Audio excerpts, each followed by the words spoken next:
Magandang gabi po. I-reviewin natin yung decision kanina ng ICC,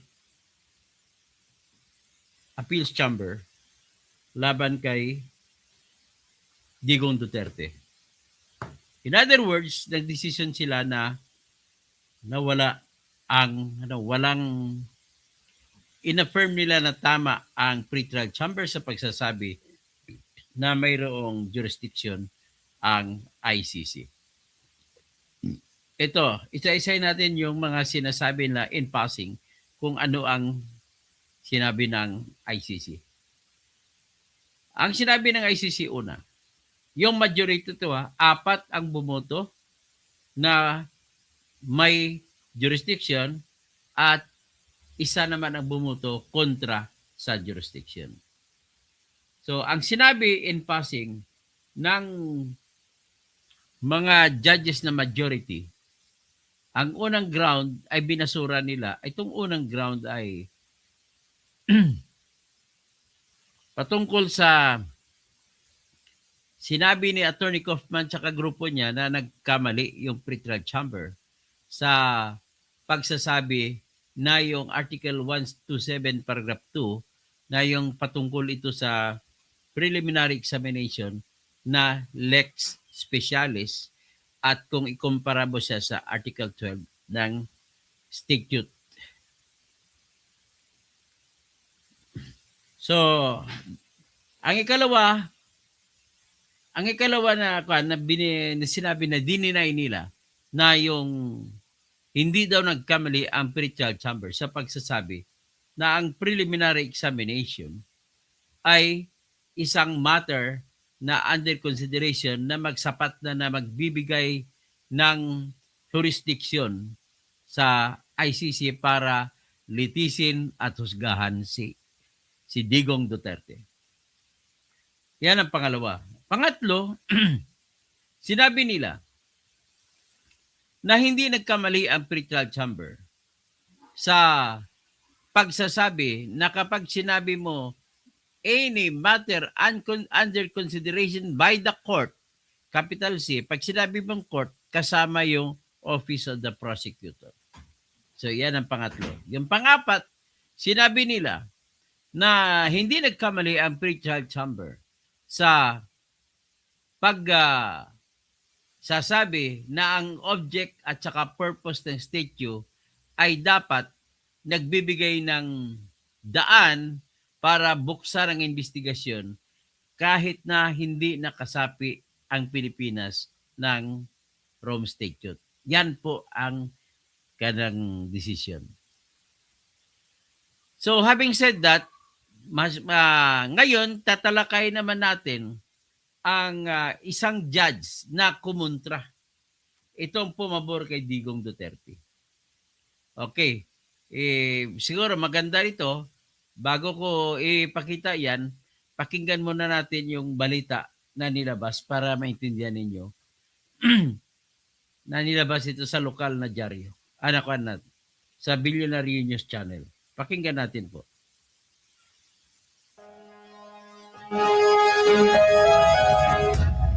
May final decision na ang ICC sa mga paghamon sa jurisdiction nito sa kaso ni FPRRD. Alamin natin sa agenda report ni Joash Malimban, live nag-uulat mula sa UP Diliman. Joash, ano ba ang nakasaad sa ruling ng ICC na ito? Corina, tuloy ang laban. Yan yung sigaw ng mga pamilya ng drug war victims dito sa UP Diliman na sama-samang nanood ng pagdingit ng challenge to jurisdiction ng Duterte camp sa ICC. Ayan ay matapos i-affirm ng korte yung kanilang jurisdiction sa mga crimes against humanity cases ng dating Pangulo. Mula nang arestuhin at ipadala sa International Criminal Court si former President Rodrigo Duterte noong nakaraang taon, isang consistent argument ng kanyang kampo at mga taga-suporta. Ang anila ay kawalan ng ICC jurisdiction sa crimes against humanity cases ng dating Pangulo. Ilang petisyon ang inihain ng mga anak ng dating Pangulo sa Korte Suprema habang patuloy ang paghamon ng legal counsel ni FPRRD sa ICC. Bagaman 2 beses nang tinabla ng korte ang Duterte camp muli silang naghain ng challenge to jurisdiction sa appeals chamber ng ICC noong November 2025, kaugnay ng naging pretrial chamber 1 decision noong Oktubre. Ayon sa arguments ng defense, dapat ay state party sa Rome Statute ang isang bansa oras na mag-exercise ng jurisdiction ng ICC rito. Kaya anila, hindi makatwiran ang ginawang pag-aresto sa dating Pangulo noong March 11, 2025. Kumala sa Rome Statute ang bansa sa ilalim ni Duterte noong March 2019, kasunod ng pag-init ng issue sa madugong war on drugs ng kanyang administrasyon. Ang sagot dito ng prosecution, may jurisdiction ng ICC dahil state party pa ang bansa sa mga panahong isinagawa umano ang mga krimen. Saklaw ng kasong crimes against humanity ni Duterte ang mga pagpatay at tangkang pagpatay mula November 1, 2011 hanggang March 16, 2019. Kasama rito ang mga patayan sa Davao noong mayor si FPRRD. Natapos nitong Pebrero ang confirmation of charges hearing kung saan inusisa ng mga West kung may ebidensya para magtuloy ang paglilitis. Hindi sumipot noon ang dating Pangulo. Ngayong araw, sama-samang nanood ang pamilya ng mga biktima ng drug war at ilang advocates ng ICC jurisdiction hearing ng dating Pangulo. Pero confident kami na the ICC will rule in favor of justice and accountability. How crucial is this, attorney? Very crucial because after this jurisdiction, once jurisdiction is won by us, then for me, confirmation is a cinch and trial is a cinch because there's no way that the ICC will not confirm the charges because there's no way that the ICC will believe President Duterte's defense that he did not order the killings, that there was no common plan. Now, Corina, going back to your question earlier, ni-reject ng appeals chamber yung tatlong argumento ng Duterte camp, which revolves around the interpretation of Article 127 of the Rome Statute patungkol doon sa withdrawal ng isang state member. Ibig sabihin, kahit withdraw ng Philippine government ang kanilang state membership, may jurisdiction pa rin daw yung ICC sa mga nangyari sa mga panahon na miyembro pa ng Rome Statute ang bansa. Bukod pa riyan, nag-start na rin daw yung preliminary examination ng Office of the Prosecutor bago pa ma-finalize yung withdrawal ng Pilipinas noong March 2019. Isa kasi ito sa mga argument ng defense na matitrigger lang daw yung jurisdiction ng ICC oras na magkaroon ng isang investigation which was interpreted from the Rome Statutes any matter under consideration of the court. Sabi ng Appeals Chamber, parte ng ICC ang prosecution, which makes the preliminary examination simply a matter under consideration. Out of the four arguments, paliwanag ng Attorney Nery Colmenares, isa lang yung talagang hindi napatunayan ng Appeals Chamber, which is yung hindi fully pag-recognize ng Pilipinas sa jurisdiction ng ICC bilang dahilan.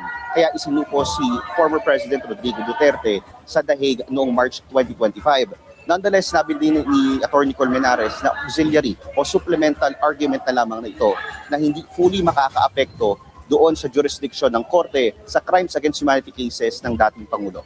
Corina.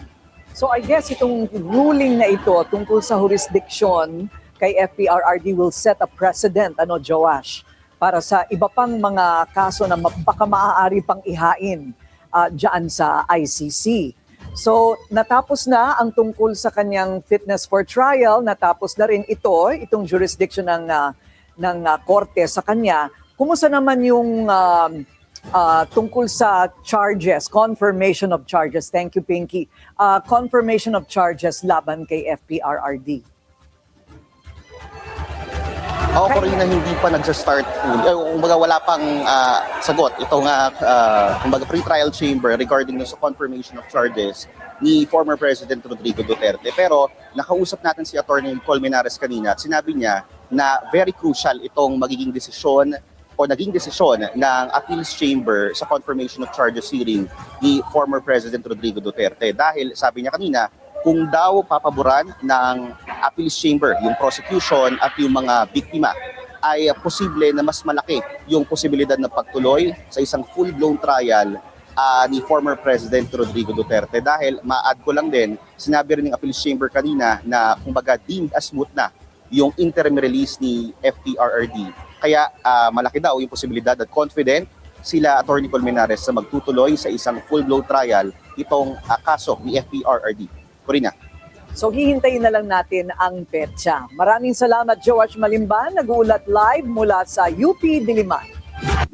manatiling nakatutok. So yan ang sinabi ng sinamarize ng Billionaire News Channel. Maganda naman pagka-summarize. Although, mas maganda kung talaga naintindihan ninyo kung paano nangyari. So anyway, ganito po, i-summarize ko muna sandali kung ano yung decision ng Appeals Chamber. So, nais ko lang ulitin na yung Appeals Chamber po ay 5 ang member na judge. Sa 5 member na judge ay 4 ang bumuto na talo si Digong at 1 ang bumuto na pabor kay Digong. So, it's not actually a total loss. It is actually the judge who voted in favor of Digong Duterte was the conscience of ICC now. Siya po ang tama ang argumento. Ang hindi tama argumento dito, it will be proven by time that the decision of Appeals Chamber majority is wrong. At ito, basahin natin, siguro mas maganda nga bigyan natin ng tinatawag na sa Bisaya pa pagtagad ang nagiging decision nila ng mga ICC Chamber. Majority. Uy, binalik ko na naman. Sandali lang. Ito po.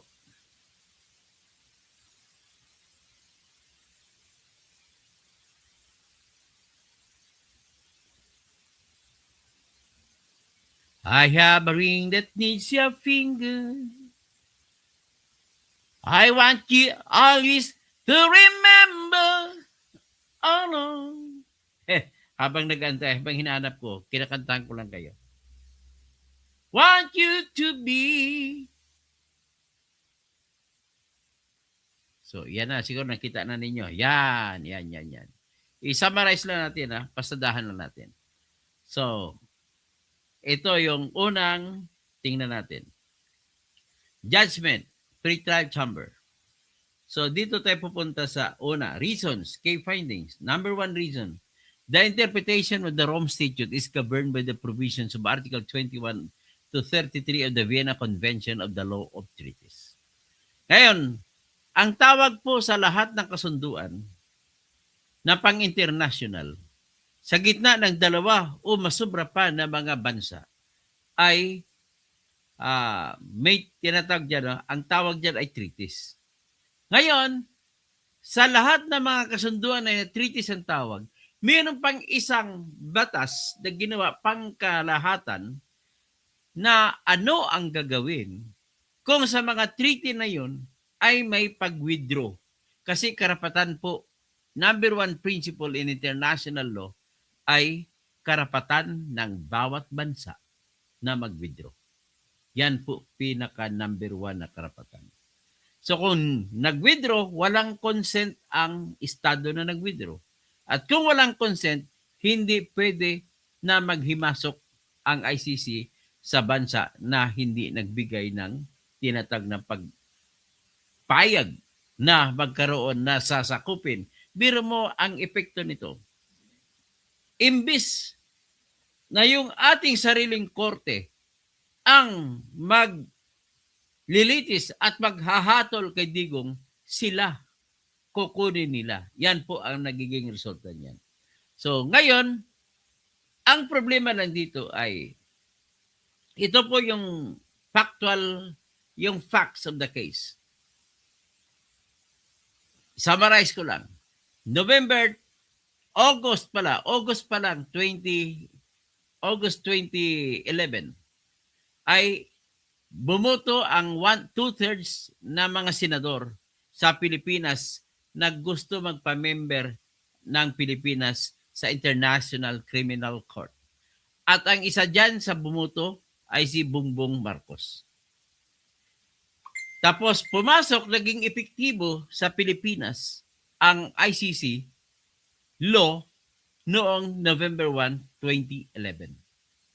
At ito ay naputol noong March 17, 2019. Hindi na tayo member. Pero bago niyan, in the meantime, naging presidente si Digong. At nang pumasok siya sa July 1, 2016, maraming mga namatay. Hindi naman natin yan maitatanggi, marami din talaga namatay. At natapos, habang tumatakbo ang panahon, ay actually 2017, itong si dating Senador Trillanes na nagagalit kay Digong Duterte dahil tinanggihan ni Duterte noong bago mag-eleksyon pagka-presidente noong 2016 ay pumunta si Trillanes sa Davao City at hinimok niya si Duterte na tatakbo siya vice president ni Duterte. Tinanggihan siya ni Duterte. Ang kinuha ni Duterte na vice president niya ay si Alan Peter Cayetano. Pero may pasikretong tulong siya kay BBM. Si BBM tumakbo ring vice president. At nang matapos ang eleksyon, nanalo si Leni Robredo. Tuwang-tuwa ako kasi binoto ko si Leni. Tapos, ang ginawa naman ni BBM ay nag-file ng protest laban kay Leni. Ang protesta natapos na talo si BBM. Okay. Tapos, ito maraming mga namamatay. Meantime, ito si Trillanes, ang ginawa niya, April 2017, pumunta siya sa The Hague. Kasama niya si Edgar Matubato at saka si hindi niya kasama si Matubato kundi si attorney Jude Sabio. At nagsampa sila ng tinatawag na communication or affidavit. At isa dyan, ang pumirma dyan ay si Matubato. Kinikwento ngayon ang mga nangyari sa Davao. Hindi kasama rito yung kwento patungkol sa war on drugs, kundi ang nangyari lang patayan sa Davao City. So ngayon, 2017 yan. Pagkatapos, bago yan, may dinagdag na naman na mga affidavits at iba pang mga dokumento, si Trillanes pumunta uli isa sa The Hague. Pagdating doon, nagbigay siya uli. 2017 din yun. Ngayon, itong pumalo na yung 2018, kaya ng February 2018 ay nag-anunsyo naman si Attorney Fatou Bensouda na siyang Office of the Prosecutor Chief sa panahon na yun. At nagpalabas siya ng kautusan na ang Office of the Prosecutor ay magbubukas ng preliminary examination para sa sitwasyon sa Pilipinas. Pag sitwasyon, wala pa silang tinututukan kung sino ang taong kakasuhan. Kundi bansa pa lamang ang tinitingnan. Si Digong Duterte naman, having known that fact, siguro, advice sa kanya ng mga abogado niyang malapit sa kanya. Noong March 16, 2018, ay nagpadala siya ng notice of withdrawal. Sinumiti ito sa Secretary General ng United Nations sang-ayon sa anong sinasabi ng Rome Statute kung ang bansa ay aayaw na at aalis na or kakalas sa Rome Statute. So, ang nangyari, inaprobahan ng... You have a ball? Yes. Sige, you talk. It look like Tata face. And then, ang nangyari pagkatapos niyan ay inaprubahan ng ICC mismo ang pag-alis ng Pilipinas. So, ang nag-approve niyan ay yung Assembly of State Parties. So, nagbuto-buto sila at inaprubahan nila yung pag-alis ng Pilipinas. Thereafter, nakalagay po sa Article 27 ng Rome Statute, batas po yan ng nagtatag ng International Criminal Court at nakalagay dyan na in 1 year time, ang lahat ng bansa na kasapi ng Rome Statute ay may karapatang umalis. Pero yung effectiveness, ang pagiging epektibo ng pag-alis ay kailangan 1 taon minimum mula nung araw na sinampa. Kaya nagkataon para sa Pilipinas ay nagiging final ang pagkalas noong March 17, 2019. So ngayon na, fast forward, walang nangyari sa ginagawa ng Office of the Prosecutor. Yung inanunsyo nila na preliminary examination ay wala nang silang ibang ginawa. Kundi ano ang ginawa nila? Ang ginawa lamang nila ay mag-monitor sa YouTube, sa internet, sa Facebook, kung ano ang nangyayari sa Pilipinas. Kaya ni-record po nila ang mga speeches ni Digong na kung saan nagsasalita siya na kill, kill, kill. Pero ang problema lang, nung binalita ang record nila, binalita ng media natin dito. Mainstream media. Ang problema sa mainstream media natin, napaka-bias. Pinutol niya lang ang linya, ang bahagi ng video na kung saan nagsasabi si Digong, kill, kill, kill. But if you do so, you must do it with justification. Otherwise, there will be a hell to pay for you. Yung dugtong na yon ng video na yun ay pinutol na ng mga media rito. Gusto nila palabasin na ito si Digong Berdugo, mamamatay tao. Ganon po kasimple. Anyway, nag-proceed yan. So, walang nangyari. Lumampas na ng isang taon. Nalampasan ng March 17, 2019. So, walang nangyari. Tumuloy yan. Tapos, March 17, 2020, wala pa rin nangyari. Walang ginawa ang Office of the Prosecutor. Tapos, March 17, 2021, ay saka pa lang, wala pa rin nangyari. So, ang ginawa nila, May 24, 2021, nagsampa ng request for investigation ang Office of the Prosecutor na sa ngayon ay pinangunguluhan na ni Attorney Karim Khan. Si Attorney Karim Khan ay siyang naging abogado nila ni Trillanes nung in-entertain niya sila ni Attorney Jude Sabio. So ngayon, ang nangyari, nung nagsampa sila noong May 24, 2021 ng request for investigation, dapat sa strict na usapin ay dapat hindi na tinanggap yun. Pero tinanggap ang katotohanan, tinanggap ng pre-trial chamber. Noon at nagpalabas ng utos ang pre-trial chamber noong September 15, 2021. Bilang kayo, September 15, 2021, pumalo ang September 15, 2022, walang nangyari. Ano ba nangyari? May tinatrabaho ba ang Office of the Prosecutor? Nag-investigate ba? Walang nangyari. So, ibig sabihin po, pag walang nangyari, nais ko lang din bagitin sa inyo na ako bilang isang eksperensyado at may karanasan na bilang trial lawyer, simple lang sa akin yan, mabahaba na yung isang buwan na hindi ko matapos ang kaso na isasampa kay Digong kung meron akong ebidensya. Ganun na kasimple yan. Pero wala silang sinampa. Natapos na lamang ang 2021 ay wala silang sinampa. Pumalo ang 2022, wala rin silang sinampang kaso. Naubos na ng 2022, wala rin silang sinampang kaso. Pumasok ang 2023, wala rin silang sinampang kaso. Anong ibig sabihin yan? Talagang wala silang ebidensya sa katotohanan ng buhay. Tapos pumasok ang 2024, wala rin silang ebidensya. Tapos pumasok ang 2024, October, dumating si Las Cañas doon sa The Hague. So that was 2024 October. So nakakuha sila ng ebidensya, bagong ebidensya kay Las Cañas. This time, si Las Cañas ay nagsalita patungkol din sa patayan doon sa Davao City. So pagkatapos niyan, edi noong February 10, 2025 ay nagsampa po ng motion o request. Ang tawag kasi sa atin sa Pilipinas, motion.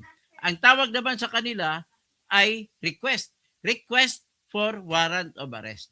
So, sinumitin nila ang mga dokumento na nakuha nila na mga certified true copies, kung mga ilan ang mga namatay, lahat ng papel dito kinuha nila. At tandaan nyo, yun naman pala ay noong December 2023 ay binigyan ni Trillanes ng 2 milyones itong mga ICC investigators na pinangungunahan ni Chantal Daniels.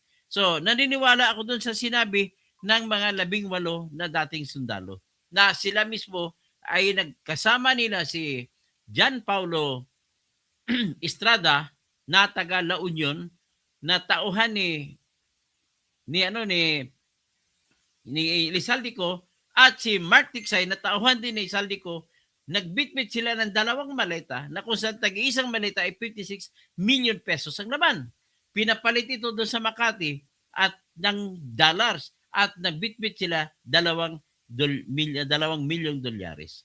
At ang katibayan na binigay ng mga 18 sundalo na yan, na kung talagang dinala nila, Look at sound.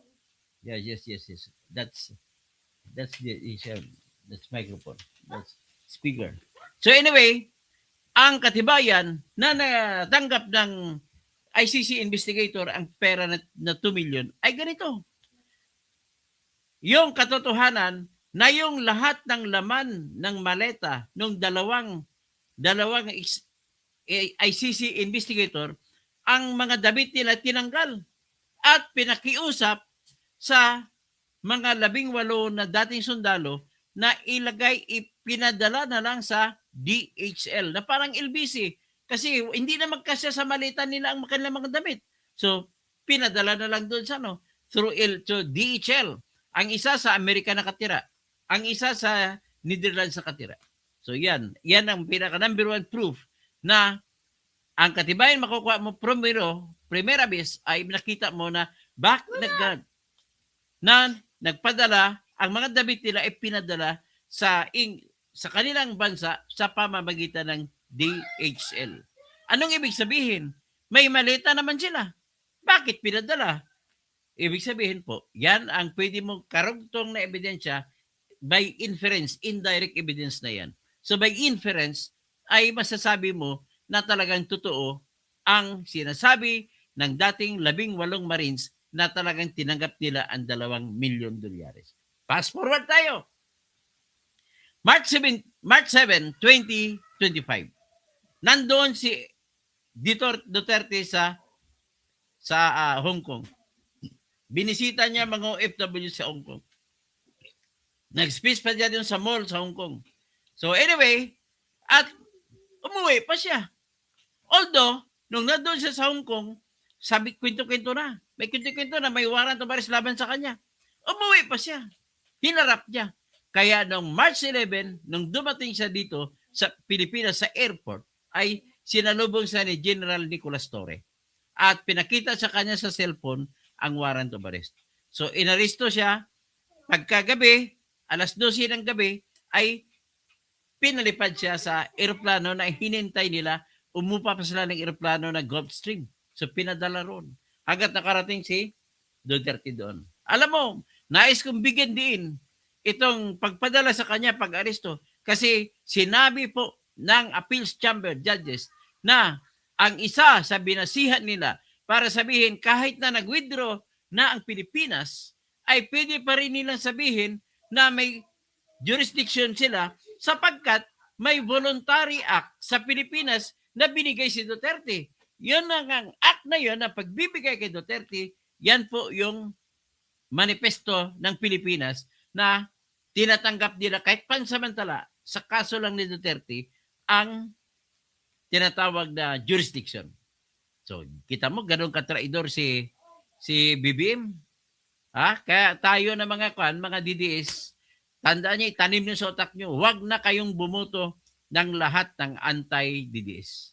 Ganun lang tandaan ninyo. Lahat ng mga anti-DDS at anti-Sara, huwag niyo nang iboto. Kita niyo katraidoran ni BBM.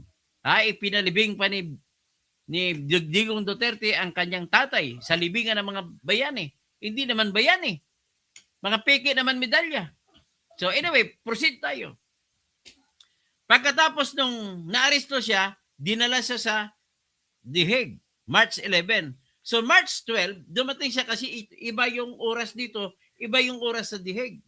So March 12, nagkaroon siya ng hearing.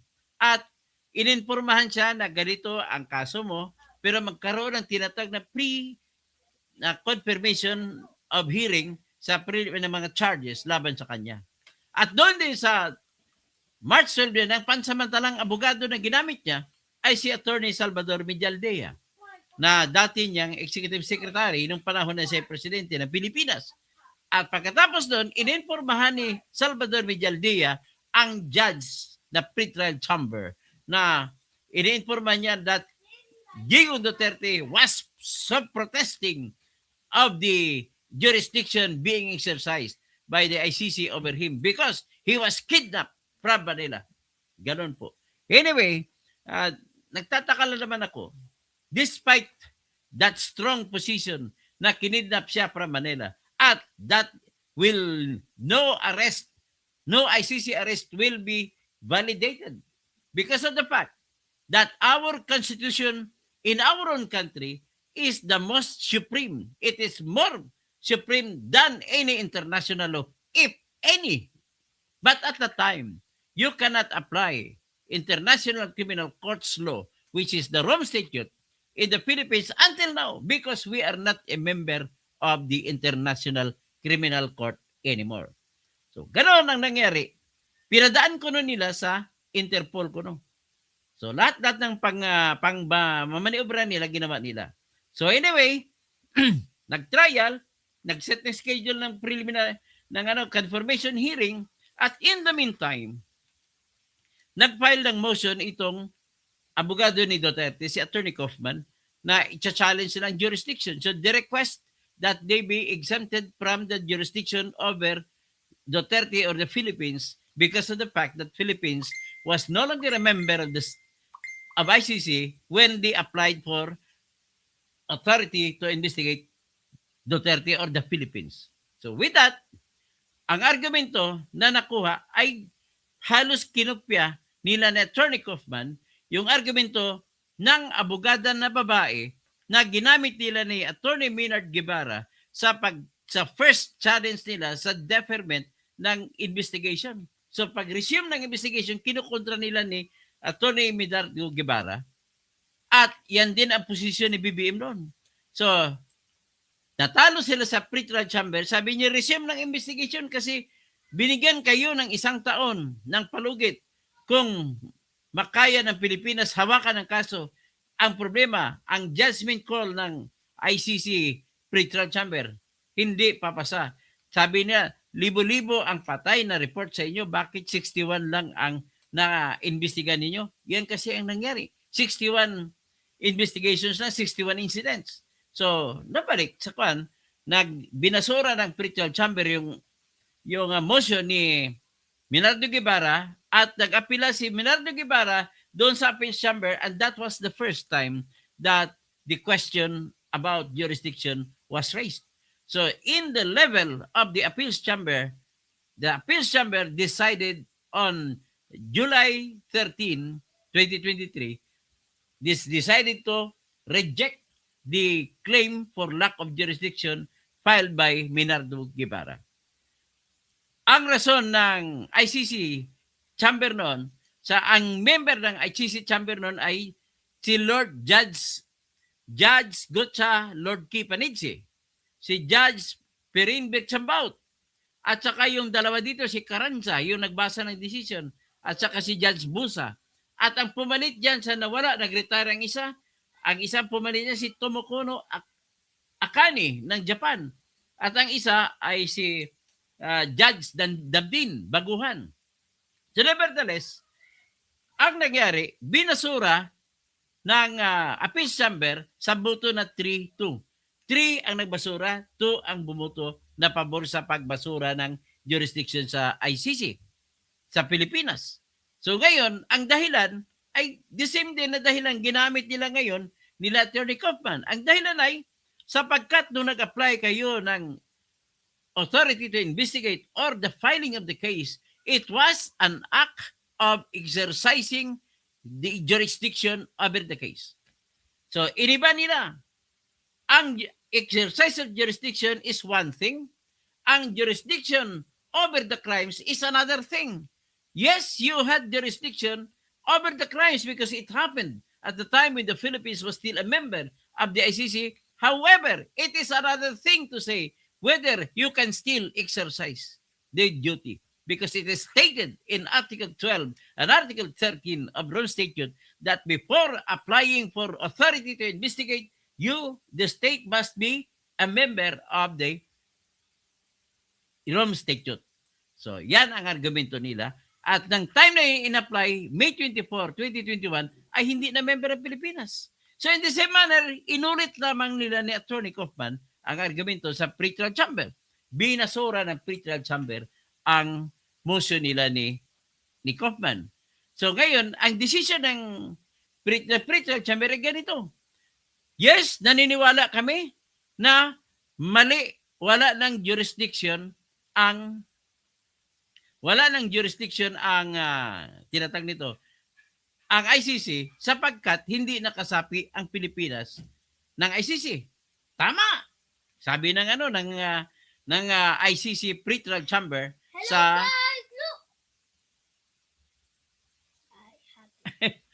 yan ang sabi ng ICC pretrial chamber. Sige, tama, wala nga jurisdiction. Pero, sabi na, mayroong pero. Yung Article 127 naman ng Rome Statute ay nagsasabi na kapag ang bansa ay nag-withdraw, may 4 na kondisyon. Ang unang kondisyon ay kailangan minimum of 1 year bago umalis. Pangalawang kondisyon ay kailangan lahat ng membership dues ay babayaran. Pangatlong kondisyon, at kung meron mang any cooperation that may have occurred between ICC and the Philippines will still survive. It will continue to operate. Ang ibig sabihin cooperation sa Tagalog, kasunduan. May kasunduan ba? Walang kasunduan na nangyari sa gitna ng ICC at ng Philippines. Kaya walang kasunduan na mangyari. Now, dito sa pang-4 na kondisyon, if there is any matter under consideration by the court, then that matter will survive and it will give authority to ICC to continue. But the problem is that any matter is what we call as the preliminary examination that was announced by Fatou Bensouda on February 8, 2018. Ano ang preliminary examination? It was only an exercise of parang pulis ka lang sa Pilipinas. Naghanap ka ng ebidensya. Hindi ka pa nagsampa sa piskal. Pag nakahanap ng ebidensya, timbangin mo, may malakas na ebidensya ko. At kung kapag decision ka na malakas ebidensya mo, saka ka lalapit sa piskal at isasampo mong kaso. Ito naman sa kanila, sa Office of the Prosecutor, preliminary examination kasi unilateral action lang nila. Wala silang pagpayag na binigay ang kahit anong kung ano sa 3 korte ng ICC. So, dahil walang binigay, sabi nila na Attorney Kaufman ay nagtuloy-tuloy lang kayo investigate. Binigyan na kayo ng pagkakataon, one year. Winarningan na kayo, may 1 year na kayo to work with your case. And yet, you did not file. So, iyan ang argumento. Pero, sinabi naman nila na wala na nga, kinanggap yan ng appeals chamber kanina sa kanilang pagsabi, tinanggap nila na hindi na pwede magsampa ng kaso kung hindi nakasapi ang isang bansa ng ICC. So nevertheless, if there is one good thing that has happened in the case of Duterte, kahit talo si Duterte, ay nagbukas siya ng isang jurisprudence. Ito ng Duterte Doctrine. Pwede mong tawagin Duterte Doctrine. Bakit? Na pwede na pala, hindi na pala pwede tanggapin ng ICC ang mga kaso kung hindi nakasapi ang bansa ng ICC. Kaya sabi ko, pero sinabi ng appeals chamber, tama naman ang pretrial chamber sa pagsabi na may jurisdiction pa rin dahil ito sa preliminary examination. So, ang interpretasyon na sa preliminary examination, kahit wala ngang binigay na express provision na nagsasabi na magbibigay ng jurisdiction para halukayin o litisin at husgahan si Digong Duterte, sinabi nila meron. Ganon kalus ang nangyari. So, ganon kalus.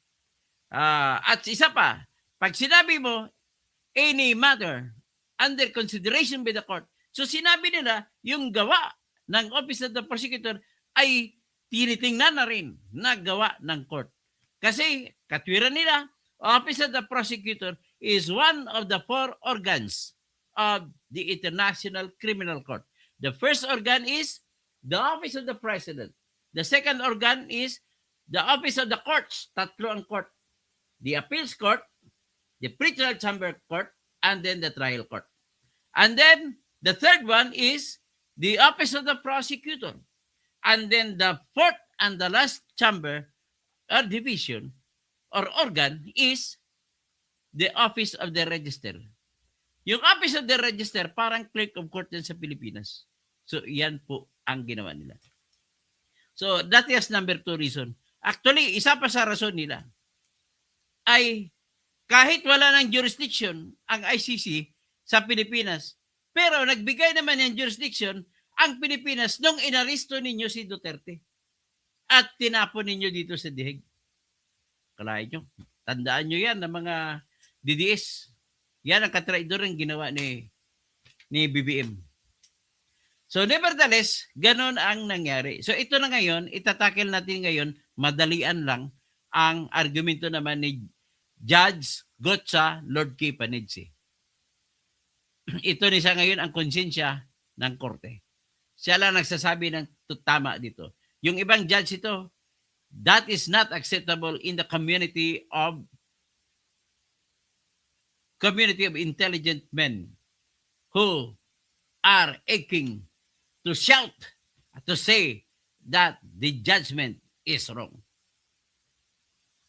Ito po yung tinatawag na dissenting opinion ni Judge Gotcha Lord K. Panidsi.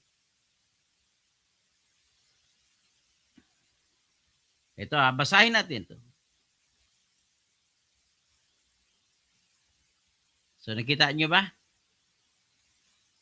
Partly dissenting opinion of Judge Gotcha Lord K. Panidsi. Okay. Introduction. This appeal arises from the decision of Pretrial Chamber 1 on the defense challenge to the jurisdiction of the court issued on 23 October 2025. In the impugned decision, the Pretrial Chamber ruled that as a result of the prosecution's preliminary examination having commenced prior to both the Philippines depositing its written notification of withdrawal from the statute and the date on which that withdrawal became effective, the court can exercise its jurisdiction in the present case over the crimes alleged against Mr. Duterte that were committed on the territory of the Philippines while it was a state party. So in today's judgment, the majority, sabi ni Judge Lord K. Panidsi, tinuturo niya the majority of the appeals chamber confirms the impugned decision, dismissing each of the 4 grounds of appeal raised by the defense for Mr. Rodrigo Roa Duterte. Number 3, I agree with the majority's conclusion to dismiss the defense first ground of appeal on the basis that the pretrial chamber did not err, hindi nagkamali sa kanilang pag-conclude ng Article 12, Paragraph 2, tsaka Article 13 ay kailangan pa rin na maging member muna ng Rome Statute ang bansa bago tatanggapin ang kanilang request for investigation. I agree with the majority that this provision must be read together with Article 127, Paragraph 2 of the statute, which establishes the regime applicable to the specific circumstance of state's withdrawal from the statute. In line with the majority's view, I agree that irrespective of the theoretical leveling, the pretrial chamber was correct in considering that Article 127 of the Rome Statute as regulating the specific situation of the state's withdrawal. Okay, next. Number 4. However, I respectfully dissent from the majority's decision to dismiss the defense second ground of appeal on the basis that the pre-trial chamber did not err when finding that a preliminary examination may constitute a matter under consideration by the court within the meaning of Article 127, Paragraph 2 of the statute. As I have previously stated in another dissenting opinion and as set out again below, it is my view that the preliminary examination is not a matter under consideration by the court within the meaning of Article 127 of the statute, and that a situation is only under consideration by the court once a pretrial chamber authorizes an investigation into that situation. Accordingly, I would have granted the defense second ground of appeal. Reasons, itong rason niya. At the outset, and as stated in the dissent I would like to reiterate that I am of the view, number one, that there is a distinction between existence of jurisdiction and the court's ability to exercise that jurisdiction. And that the preconditions to the exercise of the court's jurisdiction set out in Article 12 of the statute must exist at the time of the exercise of the jurisdiction. Ibig sabihin, nung oras na nanghingi kayo ng authority to investigate, ay dapat member pa ng Rome Statute ang bansa. So number 6, sabi niya, I would like to reiterate also that in my view, the wording of Article 12 indicates that the appropriate time to make determination as to whether the preconditions of Article 12 of the statute are met is when the exercise of the court's jurisdiction is triggered, not when the crimes were allegedly committed.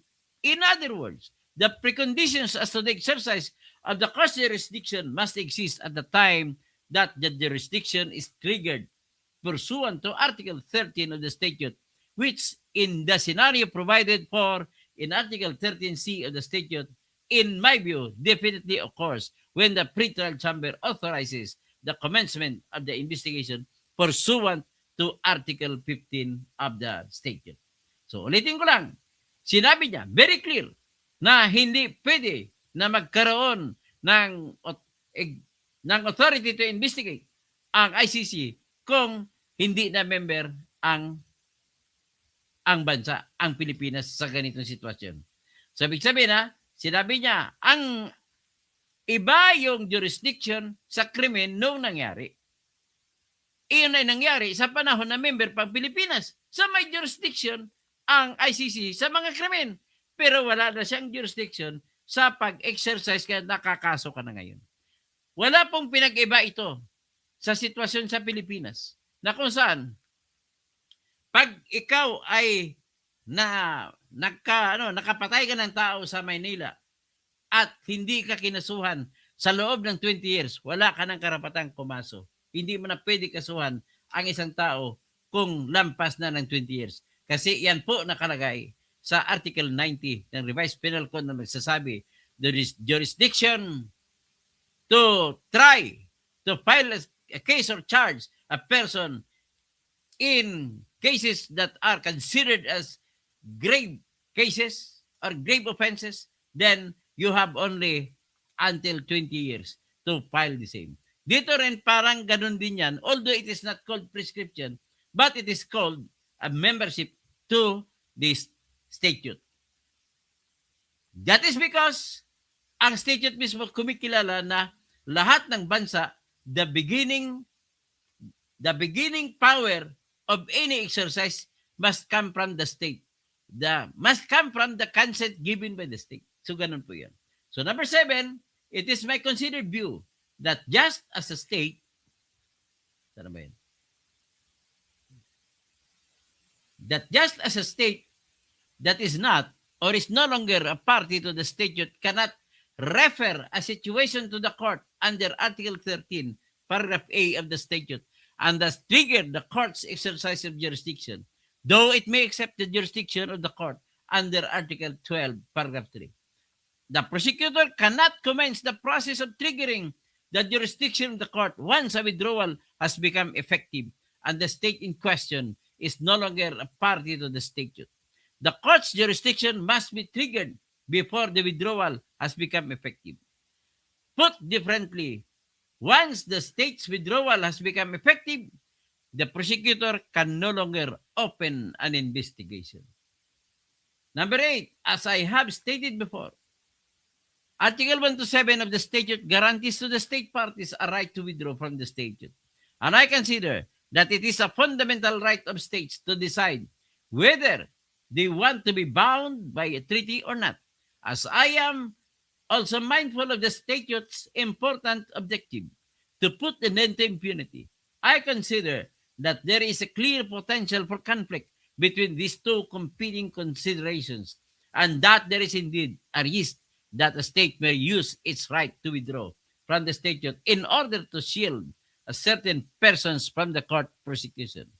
Number 9, I am of the view that the statute strikes the right balance between these competing considerations and provides for a procedure that enables the court to prevent any misuse of the right to withdraw.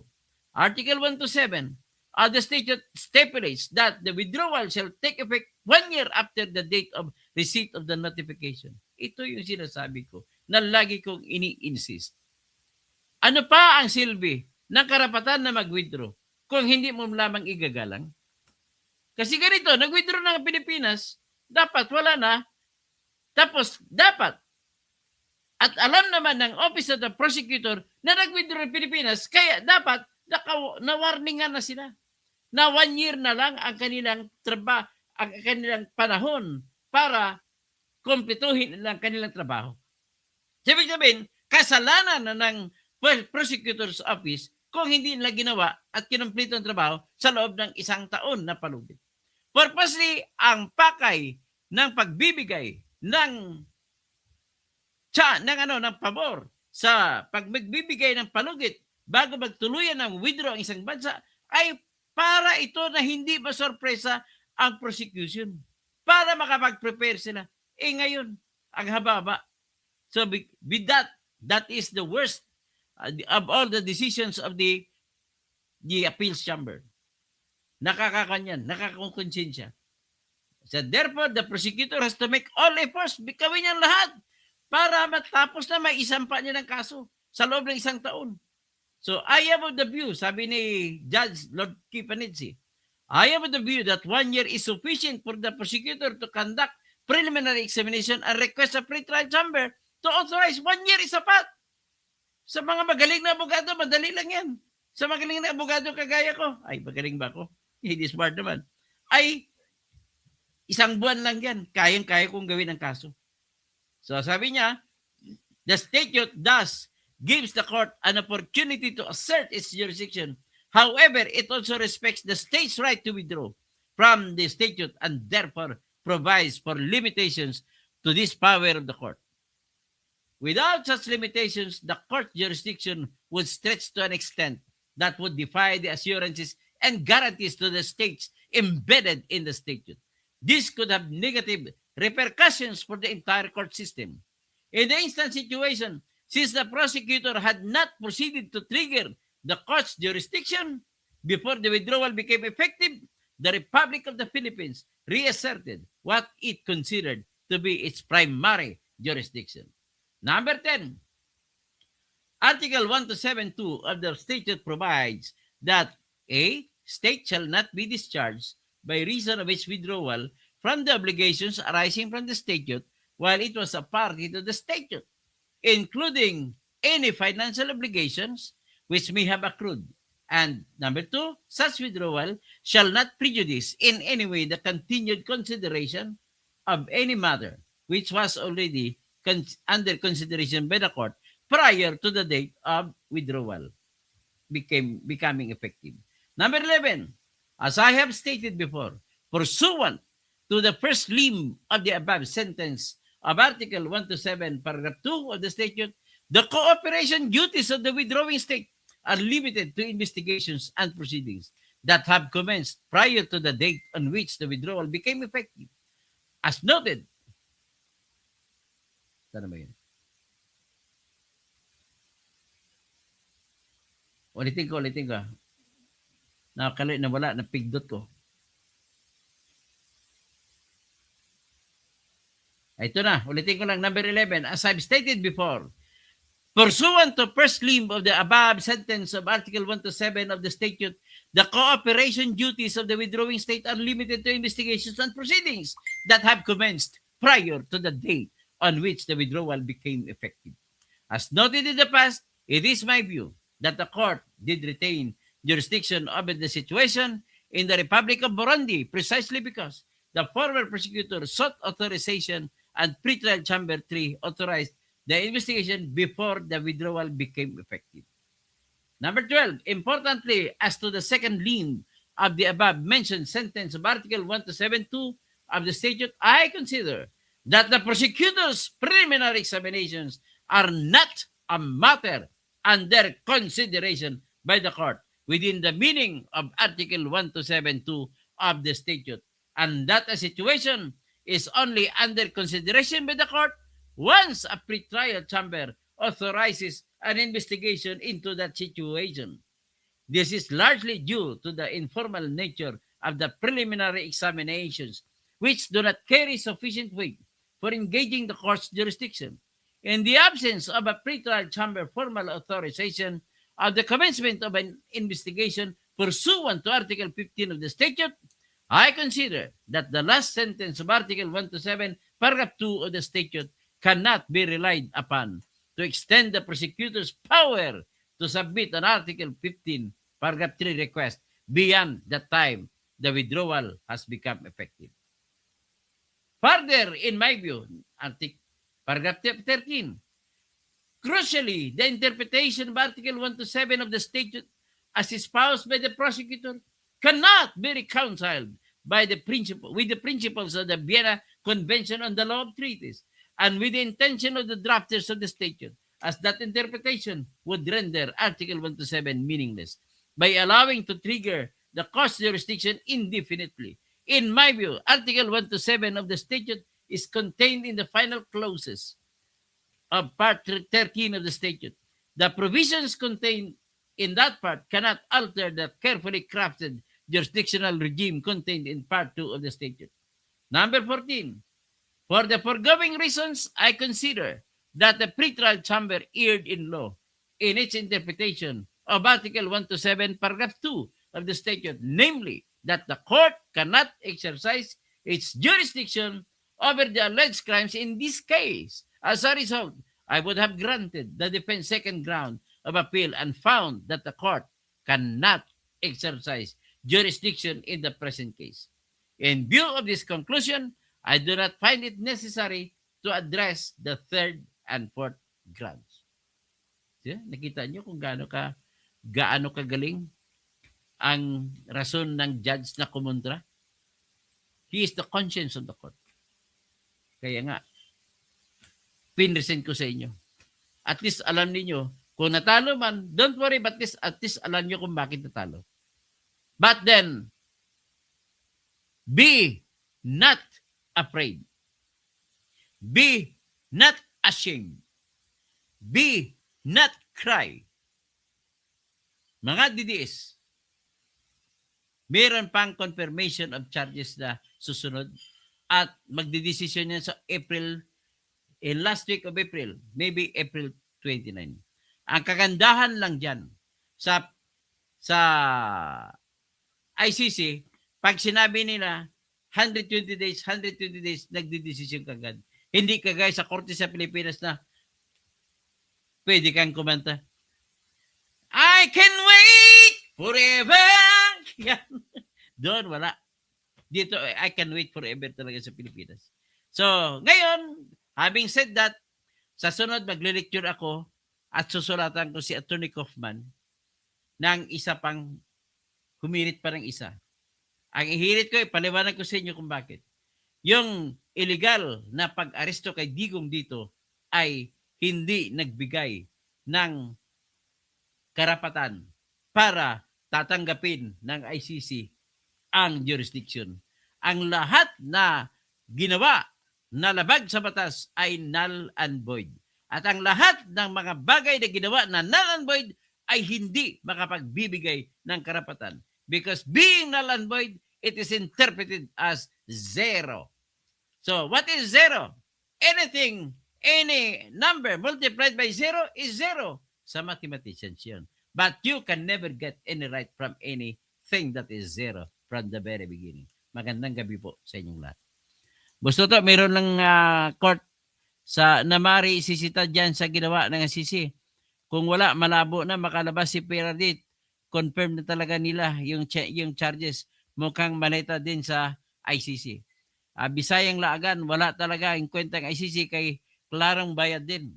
So, Rohal Alon, technicality ang pagkatalo ni Digong, Doc, kasi bakit nandoon sa dihig? Tapos Gregory Babara, next week, confirmation of charges naman ang desisyonan. So, titingnan natin, abangan natin ang confirmation charges.